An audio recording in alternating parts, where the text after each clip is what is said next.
Hey guys, welcome back. I hope you enjoyed that presentation by Ronald. Next up, we've got Barry McMahon, who's prepared a presentation for us to show you guys today, and I think he'll be sticking around for some Q&A afterwards as well. So Barry's responsible for the Identity and Access Management Division internationally for LogMeIn, and the topic that he's discussing is the value of identity in the digital environment. So we'll bring Barry up shortly and enjoy. Hey everyone, as the slide says, my name is Barry McMahon. I'm the Senior International Manager at Lastpass, which is part of LogMeIn. Today I'm going to talk to you about the value of identity in the digital environment. I should also point out that there's a good portion of my presentation which takes from some key findings of a report that Lastpass sponsored IDC to produce, specifically on the APAC region.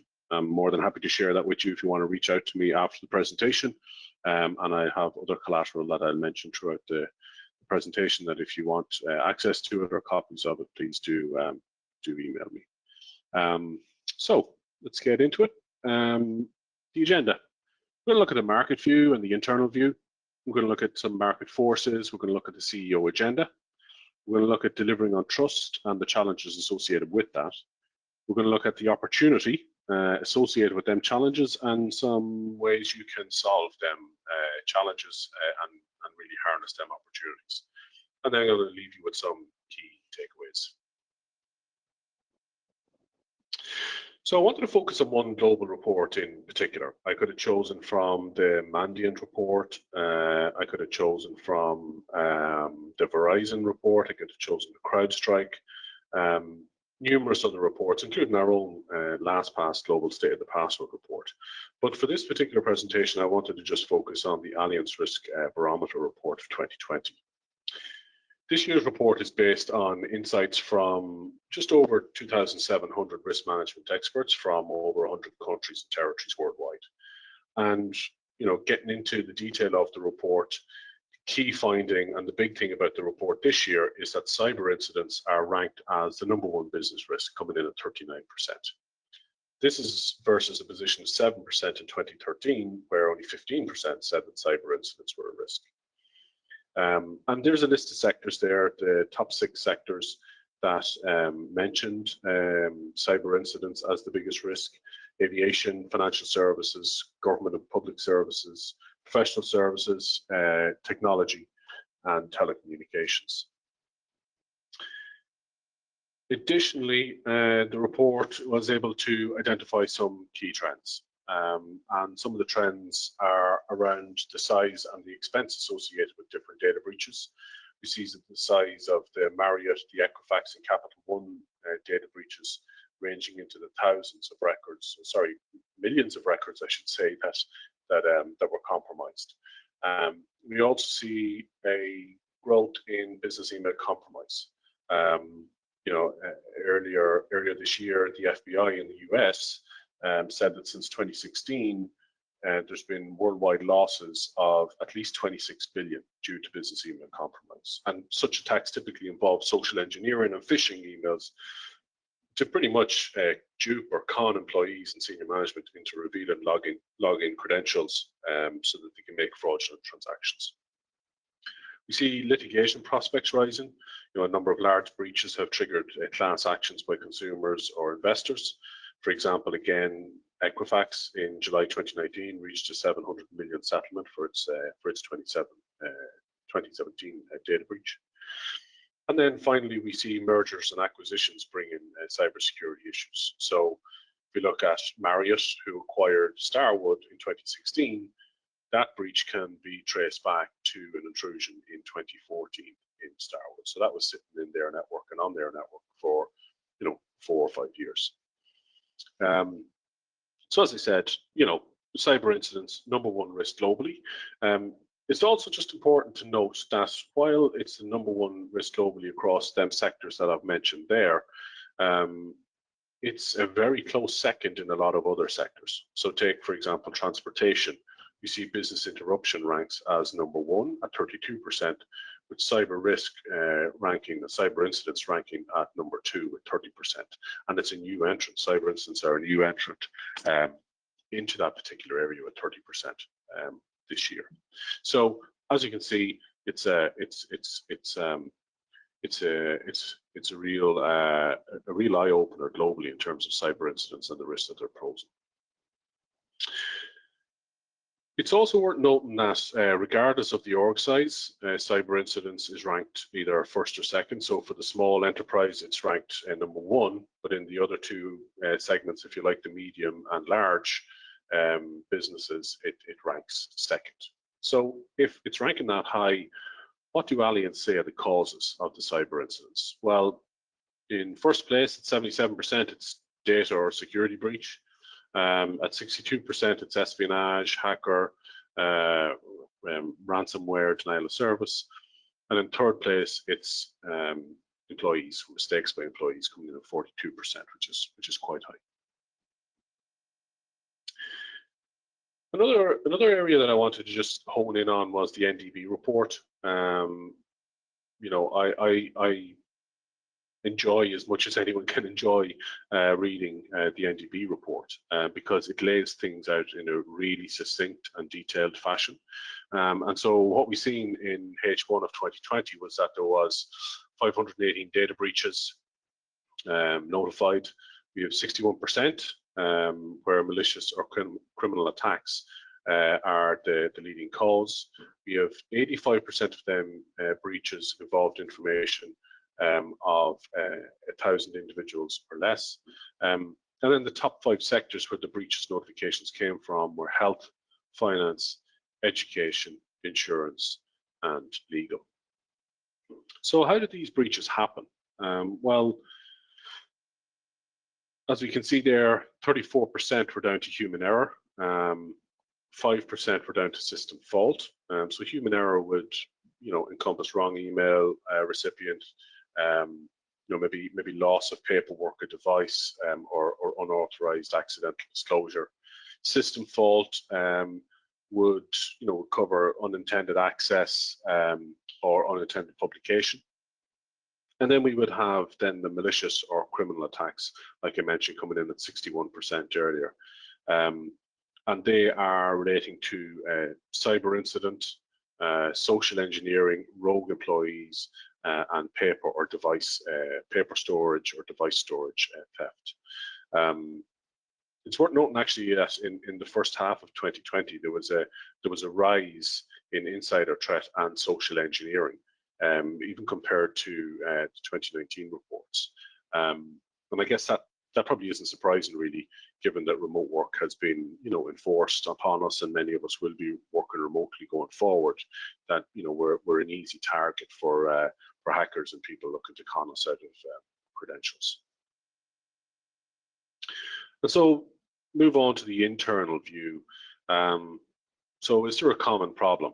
Well, your IT teams and security teams may be reporting in an increase in these type of errors popping up, given people are working more remotely and we're trying to get people more productive. So as you can see here, that there's an ID10T error has occurred. The location of the error is between the keyboard and the chair. You have to eliminate that problem before proceeding any further. Or the error 27C problem exists between keyboard and chair. And look, for me, it's easy to say that these errors are the source of the problem, but actually the source of the problem is that the people don't have the right tools and aren't enabled to do their jobs in a secure manner. Cybersecurity and cybercrime is hard for people to get their heads around.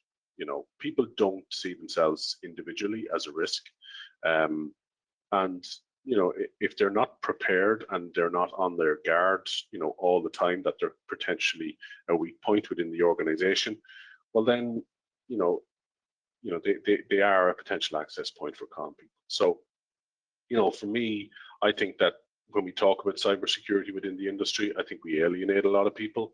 Particularly the word cyber sounds very futuristic and complex. You know, I know that when I was studying, if someone mentioned applied physics or even physics to me, I would have zoned out. And that's how an awful lot of people see cybersecurity. So if we make it that it's not an inclusive conversation, people will disengage, and that's absolutely what you don't want, particularly when it comes to securing the business, and particularly when you see 42% is down to human error in the Allianz report, and you see it as a constant error, constant area for concern in the Ndb report.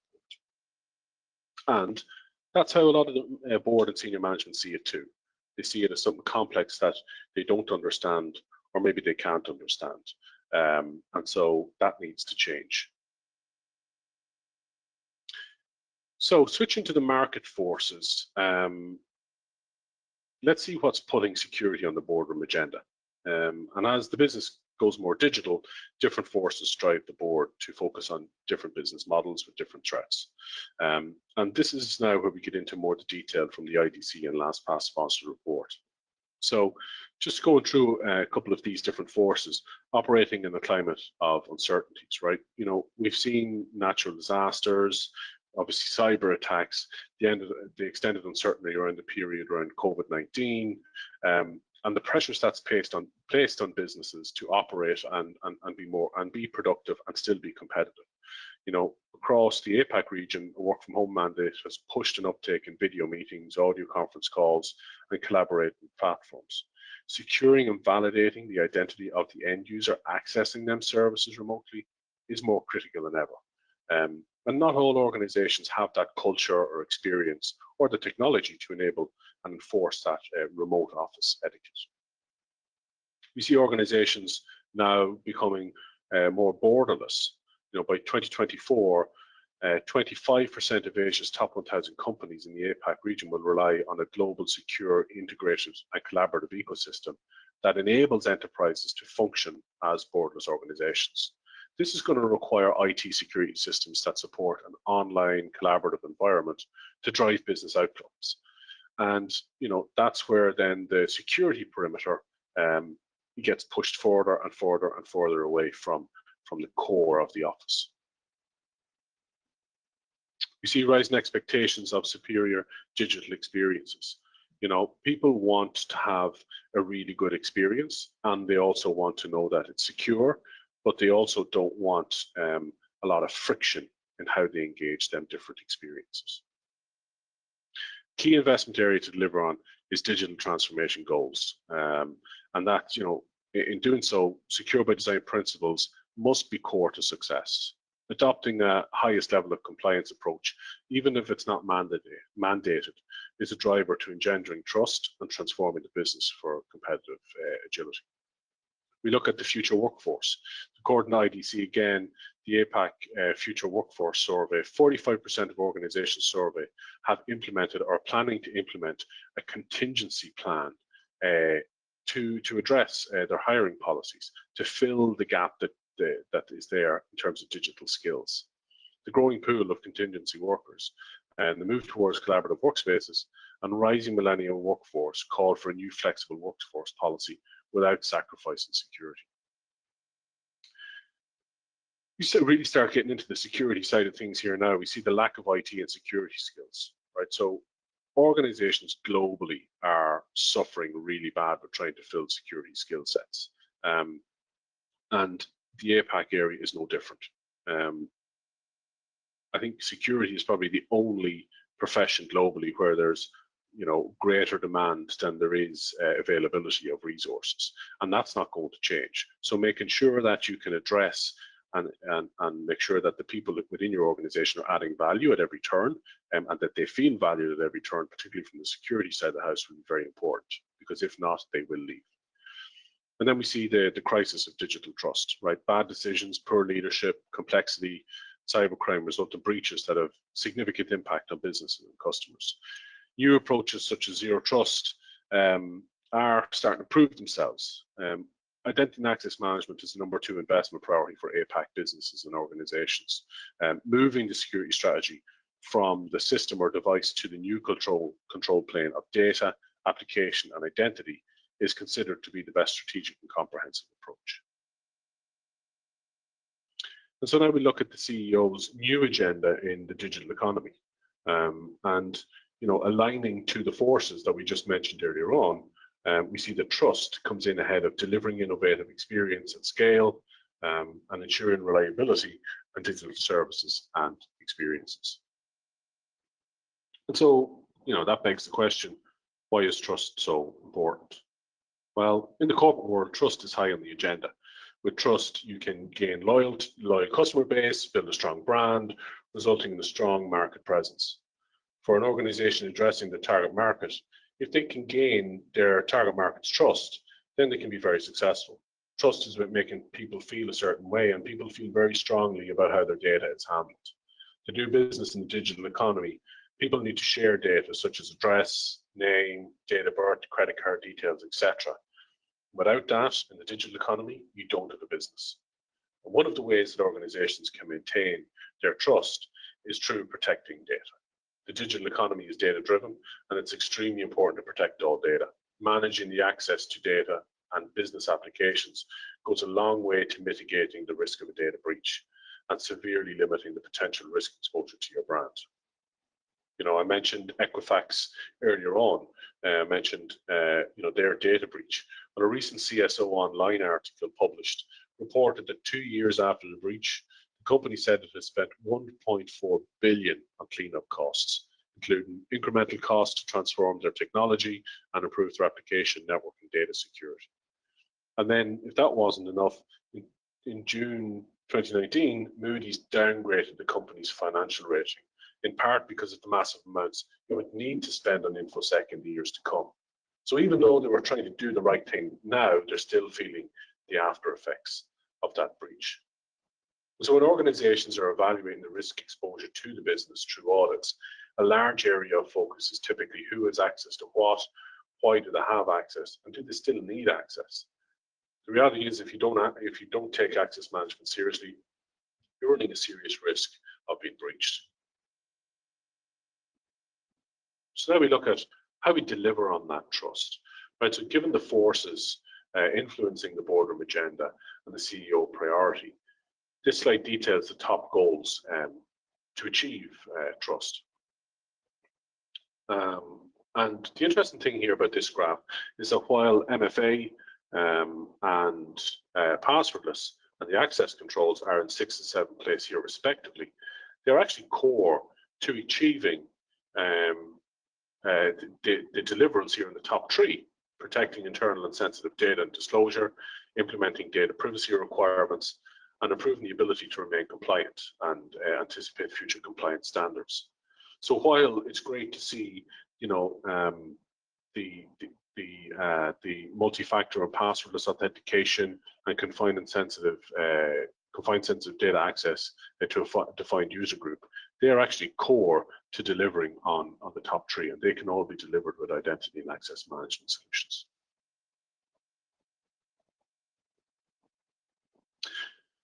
One of the challenges is time, right? Where are people spending their time, and how can we, understanding where to spend their time, and then understanding where the value is associated with that time. So again, with the IDC report, enterprises with at least 500 plus employees surveyed by IDC have an average of 23 full-time employees in their IT security department, with more resources focused on IAM than in any other security area.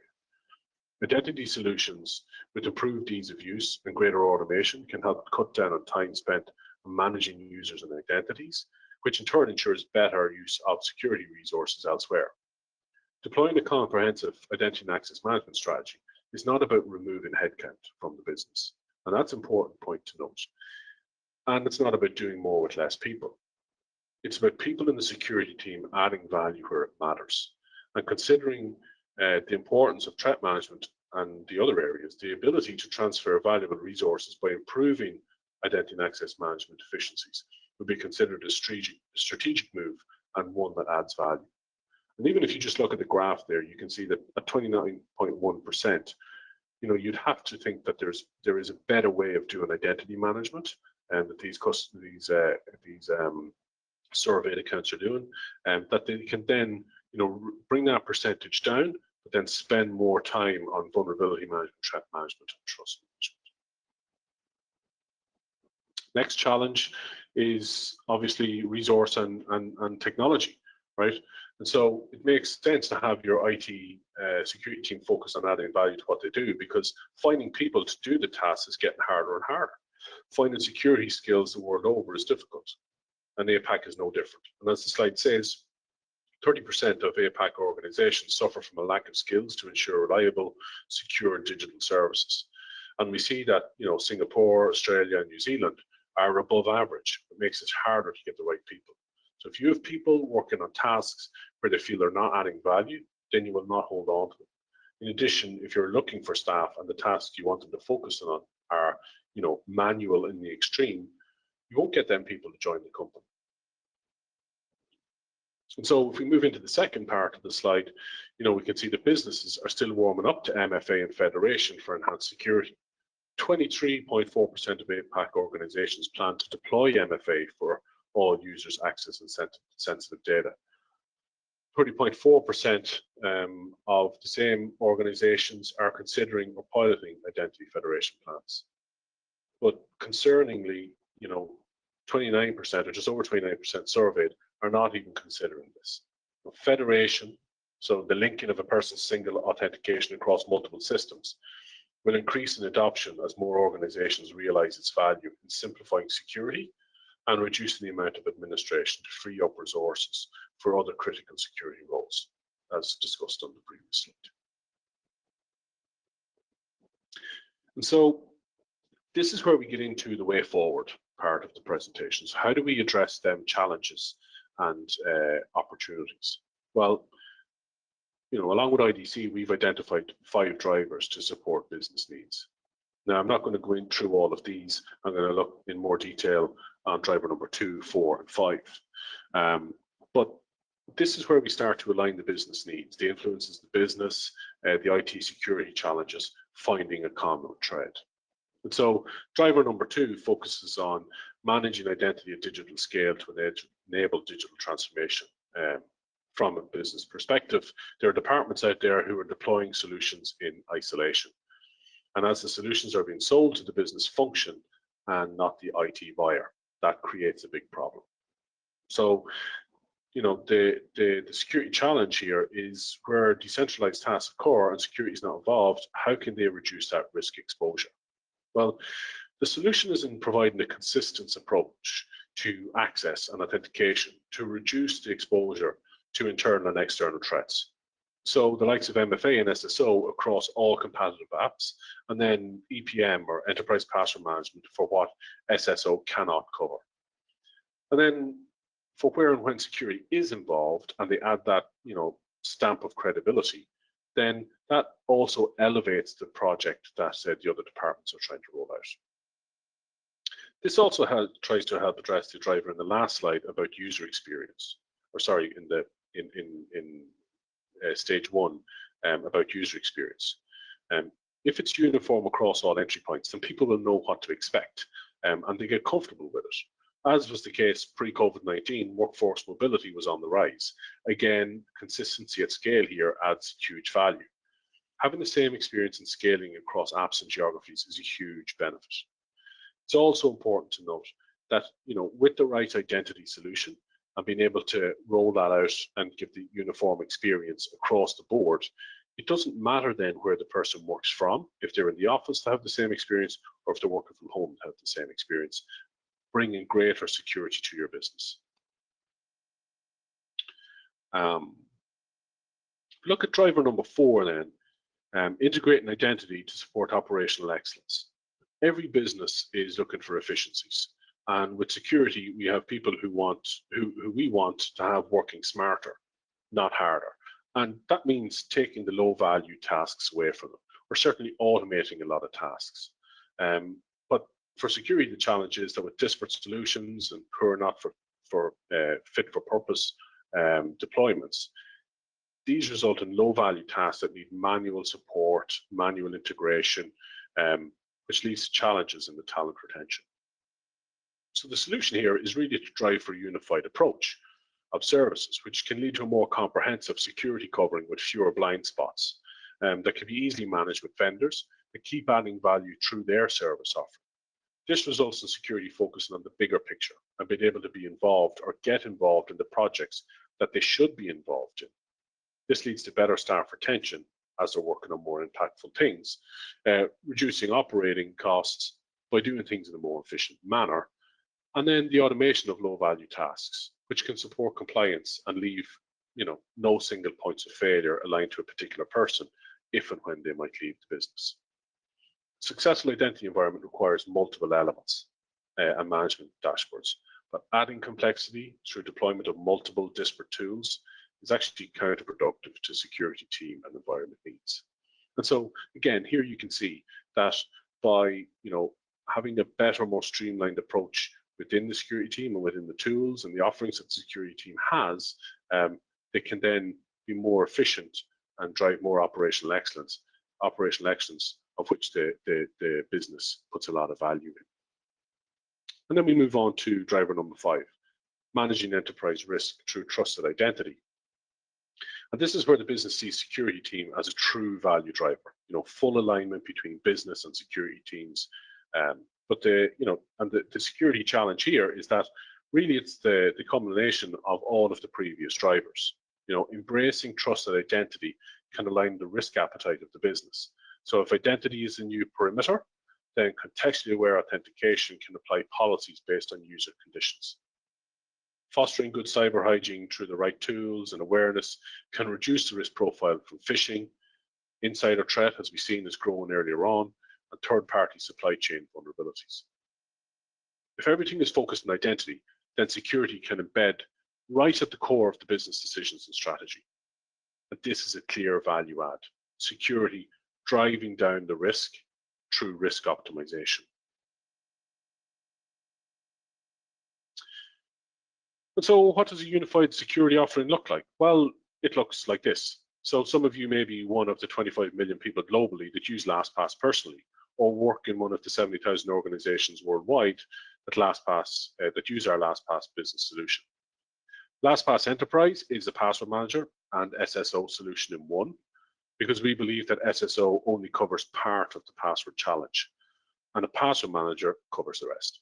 So our SSO solution is fully self-service, no PS required for setup.